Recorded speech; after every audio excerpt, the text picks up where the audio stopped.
Is McMenamin going to a funeral? Man, he looks No, Dave dresses like that all the time. Are you serious? Oh, yeah. Top 10 dress, top 10 hair in the game. Yeah, oh yeah. Well, I mean, we know this. Yeah. I could see he just zoomed in. He's got the home office. He's setting it up right now.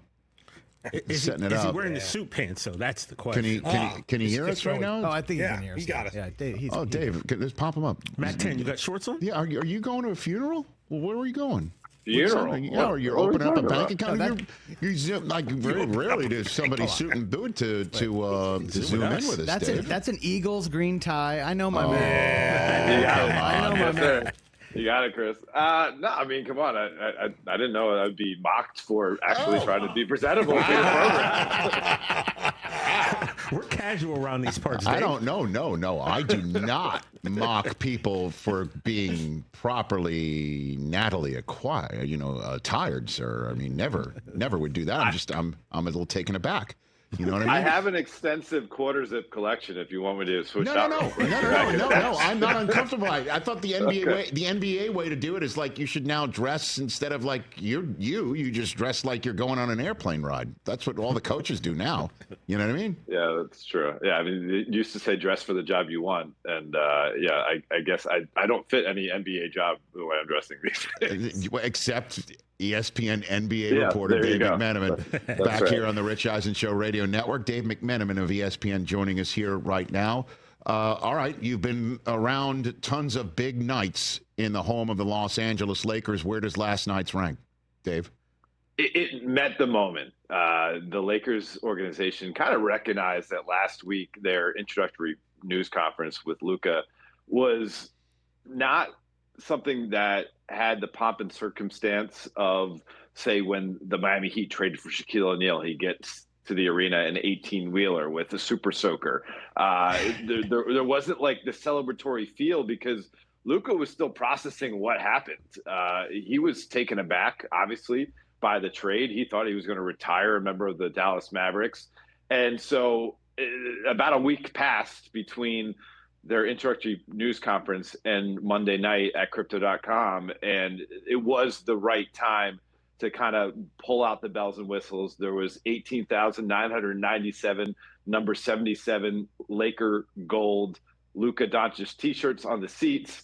They were playing Serbian music to make him feel right at home on the court during the pregame warmups. And LeBron James did a very cool gesture, reached out to Luka in the day, Monday morning, and said, hey, however you want to do pregame introductions, I'm with. Whoever you want to do it, it's cool by me. And Luka said, yeah, I'd kind of like to have the moment, if that's okay, LeBron James, sir. And LeBron said, by all means. And so LeBron was the second to last member of the Lakers starting lineup announced. Luka was last. There was a huge roar. And then the game was just, it was a blowout. All good vibes. Lakers up by 34 points at one point, went on to win for the 13th time in their last 15 games. They are rolling, and they're only going to see more and more of Luka Doncic as the season goes on. Yeah, I was going to ask you, Dave, that it was definitely noticed by me, and obviously you and others, that Luka got announced last and that LeBron was second to last. You're saying that was a LeBron induced floor is yours type moment, Dave? Absolutely. Yeah. Luka told us that during the day, LeBron reached out to him and said, we're looking forward to the night. It's going to be exciting. We have the starting lineups. How we want to manage this thing. Whatever you want, we'll do, is what LeBron told Luka. And yeah, Luka told LeBron it'd be cool to have the moment.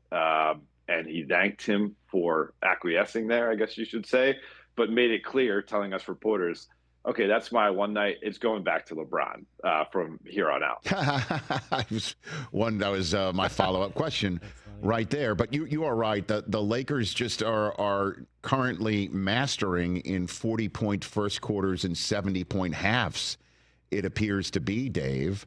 And so last night was an interesting moment for coming together and figuring out how to keep things rolling. Obviously, having a Utah Jazz team that isn't as good as most the rest of the NBA would be helpful. But how does this work moving forward?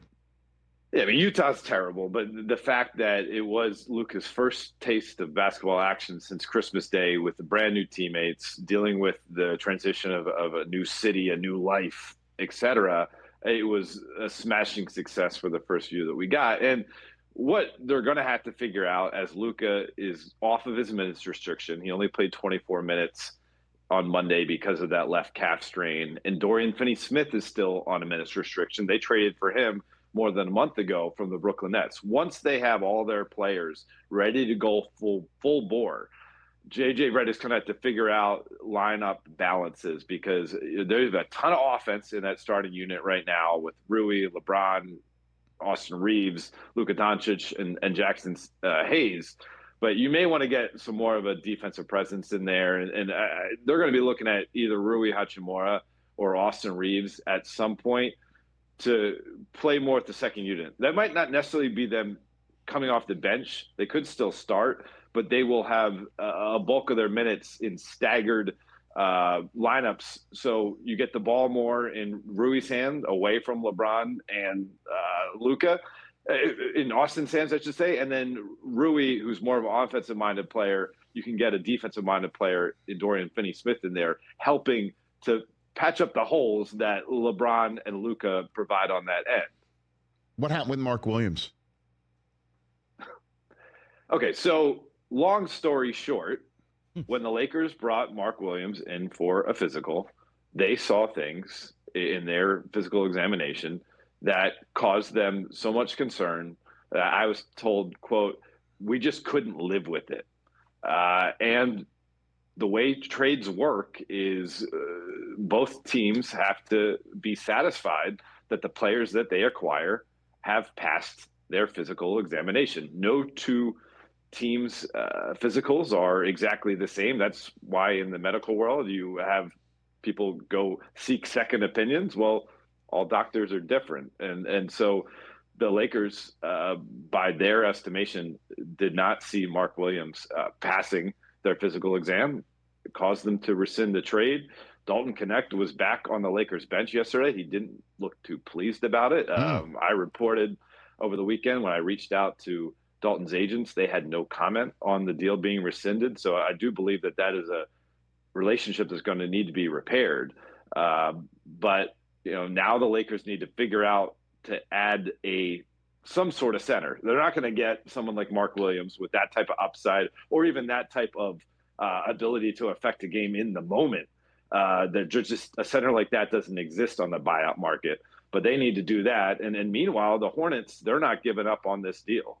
Shams Charania of ESPN reported last night that the Hornets plan, or they are in the process of petitioning the NBA to kind of have a ruling on this trade, and they're going to try to reverse it once again because they're not satisfied with the Lakers' explanation of Mark Williams failing the physical. So they get like an independent doctor, like an independent hospital system to look at this, and then how does one team's interpretation of a medical chart jibe with the league office, right? Like, I don't know how do you rectify something like that? What do you do? Right. But my understanding, this will be almost like a mock trial that the NBA will put on, and both teams will present their cases. There's not much precedent for this. Back in the late 80s, the Portland Trailblazers and the Cleveland Cavaliers had a similar situation. Ultimately, David Stern was the one with the gavel, and he determined that the Blazers, I should say, they were unsatisfied with the player they received, and David Stern said, who are we to say as a league to go against what their doctor's recommendation is? And so, the precedent would be on the Lakers side to have this rescinded trade stand, but that is the process that the Hornets are currently undergoing, and we'll have Adam Silver in that chair this time rather than David Stern. Dave McMenamin here on the Rich Eisen Show. Okay, so Luka's introduced as a Laker, and he plays his first game as a Laker, and everybody who comes to the game gets a Luka Doncic Laker keepsake, and LeBron James is calling Luka up to say, how are we going to handle this? We'll handle it how you want to handle it. That's the way that this is getting rolled out in Los Angeles. Meanwhile, in Dallas, Anthony Davis is already hurt, and fans are getting kicked out for bringing signs and T-shirts to the game, and there's protests. It's kind of like the exact opposite in Dallas of the hunky-dory Hollywood stuff going on. And and quite frankly, Rich, there's no end to that story in sight for Dallas. I mean, there's going to be game after game after game, and if they don't have Anthony Davis on the court, and obviously Daniel Gafford went out with a knee tweak the other night. They've been missing Derek Lively. It's going to be tough for them to compete in the Western Conference. So as the losses pile up, it could get even uglier. And then you throw in the fact that they have a game on February 25th against the Lakers in LA, and then a game April 9th in Dallas will be Luka's return game. I mean, those are be the type of events harkening back to 2010 when LeBron returned to Cleveland with the Miami Heat, and there were things being hurled at the court when he was going through warmups. It's a rough situation. The only way I see the Mavericks being able to get out of it is to win, and to win big. But in the moment, that's obviously going to be difficult with Anthony Davis estimated to miss at least a couple weeks with the abdominal strain that he's dealing with.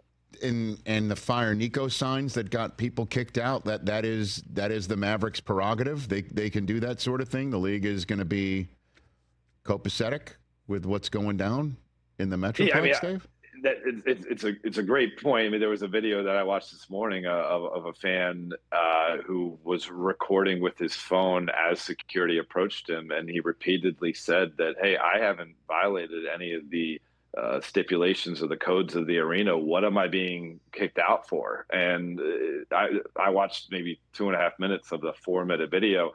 He wasn't provided an explanation. It was, "You got to go, sir. Come with us, sir." That can't sustain. That should not be the way things work in pro sports. Paying a ticket should give you the right to voice your displeasure if that is the case. We saw for years Saints fans wearing brown paper bags over their heads because they were so displeased with the product on the field. Should that have been grounds for dismissal? Of course not.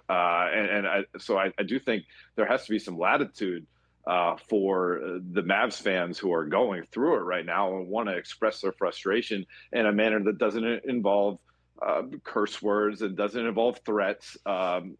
Booing should be allowed in sports.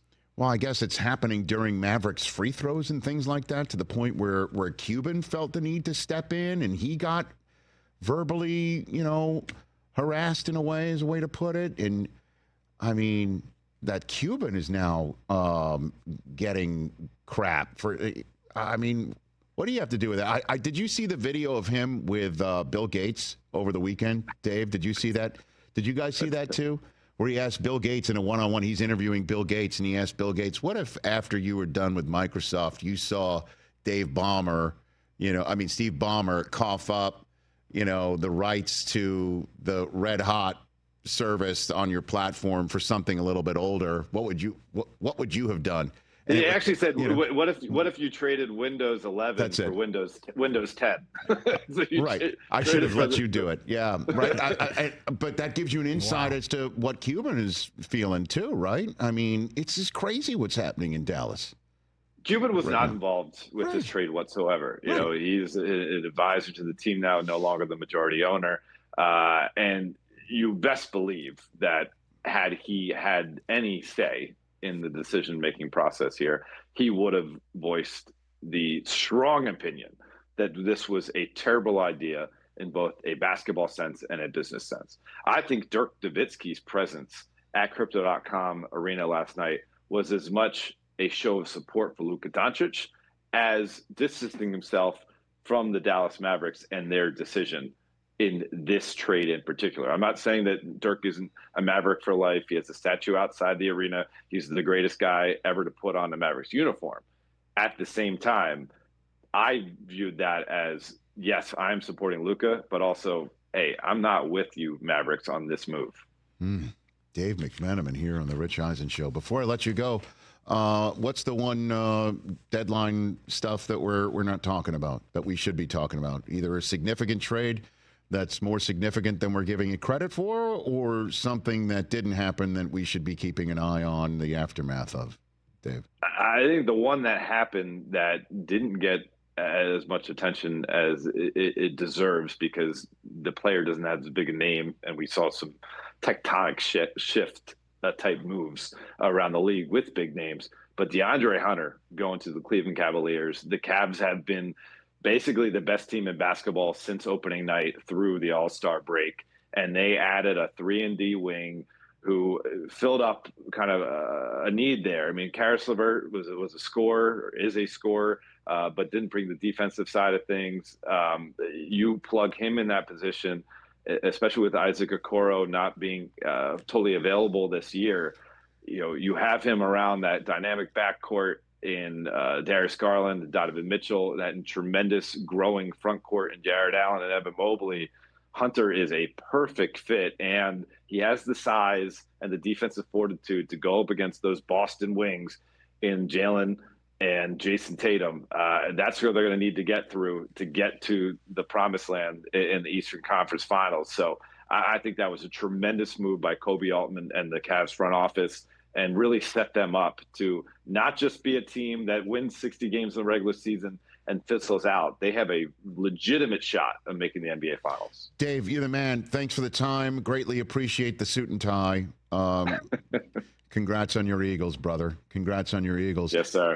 And I guess before I let you go with the suit and tie, what if an NBA coach decided to put on a suit and tie again with regularity? Would that rankle the rest of the coaches in the NBA that just love not having to worry about suiting and booting and just putting on stuff like they're going out to walk their dog and that they're on the sideline? Dave, what do you think? They do have a pretty strong coaches association. They have voted on it several times since it first started in that bubble season. Right.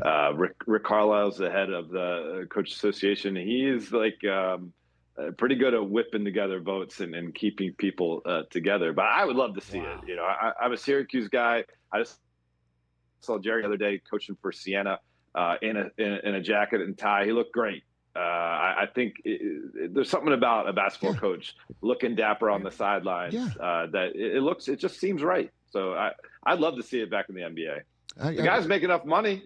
I think it would be great. We could load manage the dry cleaning. You know what I mean? We could figure it out. So but no, that dry cleaners aren't overwhelmed. We need to load manage. We can figure this thing out. But thanks for the time, Dave. Greatly appreciate it, man. Thanks, Rich. Yeah, that's Dave McMenamin.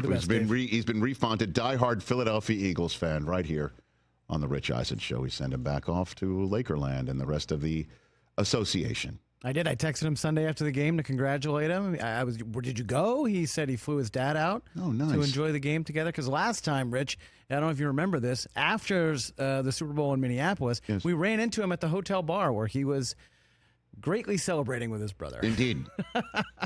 Very good. Catch the Rich Eisen Show every single day on the Roku channel, 12 to 3 Eastern, for free.